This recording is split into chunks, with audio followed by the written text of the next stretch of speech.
My search led me to the study of the spiritual forces with which all of us are blessed. And it was in this field that I came upon a clue which has enabled me to help millions of people to find their earthly destinies. I want to describe my discovery in the simplest terms possible, because it will reveal to you why it is true that whatever the mind can conceive and believe, the mind can achieve, regardless of how many times you may have failed in the past or how lofty your aims and hopes may be. I caught my first fleeting glimpse of the profound law which provides the means by which we may choose our own purpose in life and attain it, while I was being coached by Andrew Carnegie during the organization of the Science of Success philosophy. I had just finished telling Mr. Carnegie that I feared he had chosen the wrong person to give the world the first practical philosophy of personal success because of my youth, my lack of education, and my lack of finances. Well, at this point, Mr. Carnegie delivered a lecture that I shall never forget, because it changed my entire life and paved the way for my helping to change the lives of millions of people, some of them not yet born. Let me call your attention to a great power which is under your control, said Mr. Carnegie, a power which is greater than poverty, greater than the lack of education, greater than all of your fears and superstitions combined. It is the power to take possession of your own mind and direct it to whatever ends you may desire.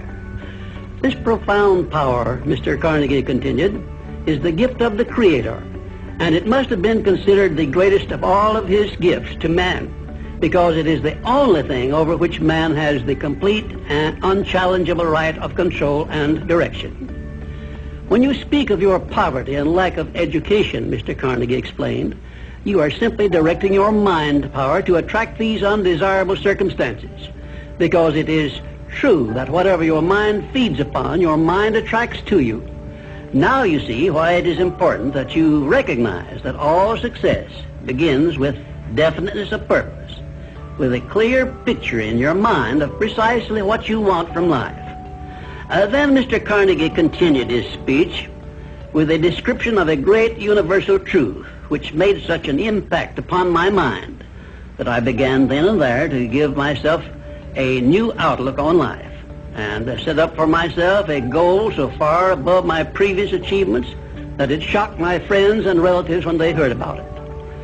Everyone, said Mr. Carnegie, comes to the earth plane blessed with the privilege of controlling his mind power and directing it to whatever ends he may choose.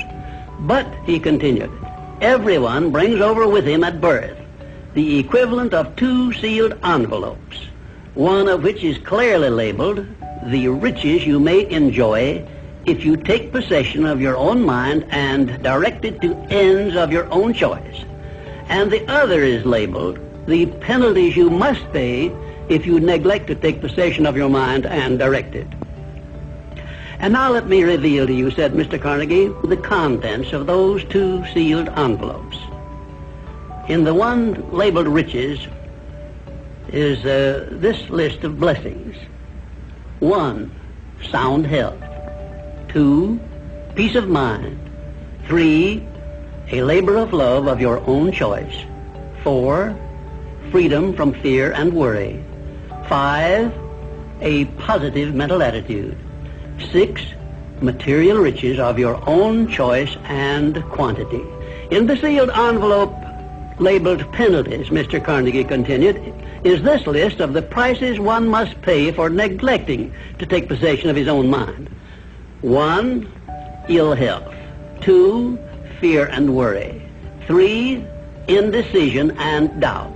4, frustration and discouragement throughout life. 5, poverty and want. 6, and a whole flock of evils consisting of envy, greed, jealousy, anger, hatred, and superstition. Now, my mission in life is to help you and everyone who needs my help to open up and use the contents of the sealed envelope labeled riches. And the starting point from which you must take off if you wish to write your own ticket from here on out for the remainder of your life, I will describe for you in these simple instructions. 1, procure a neat pocket-sized a notebook, oh, something on the order of this one here, loose leaf affair.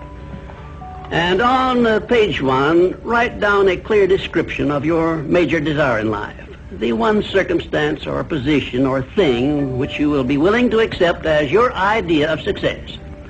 And remember before you begin writing that your only limitations are those which you set up in your own mind or permit others to set up for you. And 2, on page 2 of your notebook, write down a clear statement of precisely what you intend to give in return for that which you desire from life. And then start in right where you stand now to begin giving. And 3, memorize both of your statements, what you desire and what you intend to give in return for it. And repeat them at least a dozen times daily. And always end your statements with this expression of gratitude for the blessings with which you were gifted at birth. I ask not, O divine providence, for more riches, but more wisdom with which to accept and use wisely the riches I received at birth in the form of the power to control and direct my mind to whatever ends I desire. If you are not too successful or self-satisfied to accept and express this profound prayer, if you accept it and express it in the same spirit of humble sincerity in which I pass it on to you, a new and a better world will reveal itself to you. A world in which you will see reflected the circumstances and the things which you yourself have created. And now let me close this, our first visit, with my favorite expression of gratitude. O divine providence, I ask not for more riches, but more wisdom with which to make wiser use of the riches you gave me at birth, consisting in the power to control and direct my own mind to whatever ends I desire.